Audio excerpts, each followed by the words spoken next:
अक्सर इस तरह के मामले सामने आते हैं कि मुसलमानों को बेकसूर फंसाया जा रहा है, ख़ासतौर से बीजेपी शासित राज्यों में। कभी आतंकवाद के नाम पर मुसलमानों को फंसाया जाता है, कभी गौकशी के नाम पर, कभी लूटपाट के नाम पर, कभी नशीले पदार्थ के नाम पर।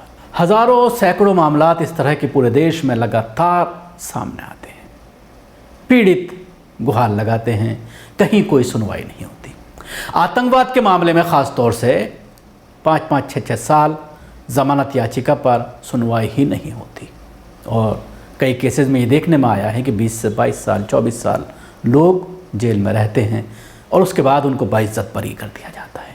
और ये बात सामने आती है कि पुलिस ने जानबूझ करके कहानी बनाई थी, जांच एजेंसियों ने जानबूझ करके कहानी बनाई थी, कोई सबूत नहीं था, लेकिन उस दरमियान उसका पूरा परिवार ख़त्म हो जाता है। लोग, माँ बाप कोर्ट के चक्कर काटते काटते दुनिया से चले जाते हैं, बच्चे यतीम हो जाते हैं, बच्चों को कोई पूछने वाला नहीं होता, उनकी कोई एजुकेशन नहीं होती, पत्नी जवानी में ही बूढ़ी हो जाती है अगर शादी हुई होती है। पूरा परिवार एक आतंकवादी का परिवार कहलाता है और फिर समाज से उसका बाइकआउट हो जाता है। तो एक व्यक्ति, एक बेकसूर व्यक्ति की वजह से उसका पूरा ख़ानदान तिनका तिनका हो जाता है, टूट जाता है। लेकिन बहुत ही कम ऐसे मामले हैं जिसमें कसूरवार पुलिस वालों को सज़ा हो पाती है। ऐसा जुडिशरी सिस्टम है भारत का, देश का, कि कई बार लोअर कोर्ट में पुलिस के ऊपर एफआईआर की बात कही जाती है और वो सुप्रीम कोर्ट तक पहुंचते पहुंचते वो पुलिस वाले दुनिया से चले जाते हैं।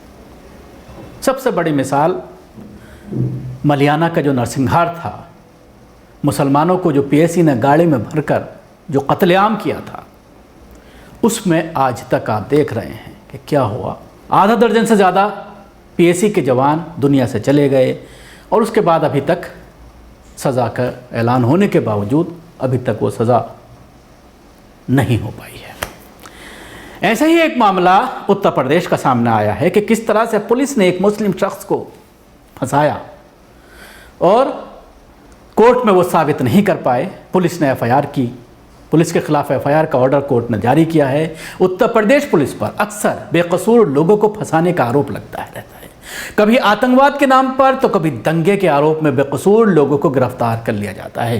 ताज़ा मामला उत्तर प्रदेश के मिर्ज़ापुर का है, जहां पर पुलिस ने एक गरीब मुस्लिम युवक को नशीले पदार्थ की तस्करी के झूठे आरोप में फंसा दिया था। हालांकि सबूत नहीं मिलने पर कोर्ट ने उनको रिहा कर दिया है। घटना 29 जून 2021 की है।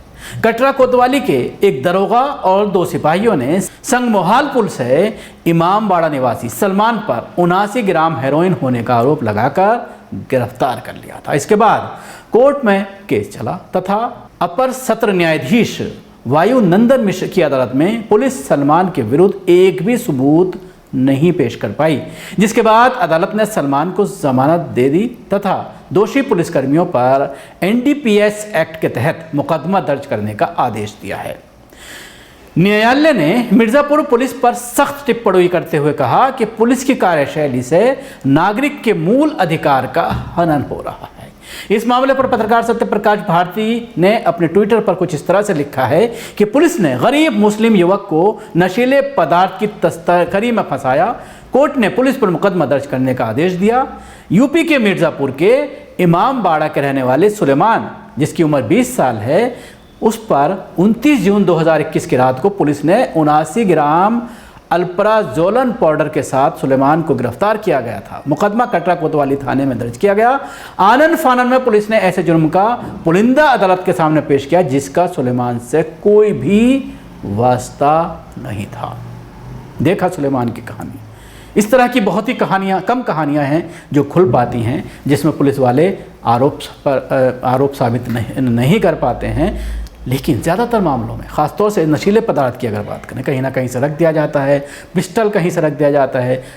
20 साल के क्राइम इन्वेस्टिगेशन और क्राइम रिपोर्टिंग में बहुत करीब से पुलिस की कारकर्दगी को देखा है और कई बार इस तरह की कहानियाँ सामने आई हैं जिसमें पहली दफ़ा में अगर आप बात करते हैं, जब सवालात किए जाते हैं डीसीपी से, जब कोई क्रैक किया जाता है मामला, किसी को गिरफ्तार किया जाता है, तो उसमें जब आप ज़्यादा पेचीदगी से, ज़्यादा बारीकी से अगर सवाल करते हैं आला अधिकारियों से, तो वो कहीं ना कहीं फंसते हुए नजर आते हैं और कई चीज़ों का वो जवाब जो है वो टाल देते हैं। ऐसे ही कट्टा रखने के मामले, देसी कट्टा रखने के मामले, फर्जी एनकाउंटर, उत्तर प्रदेश में आपने अक्सर देखा है कि टांग में गोली मारी जाती है और ये कहा जाता है कि पुलिस पर फायर किया गया।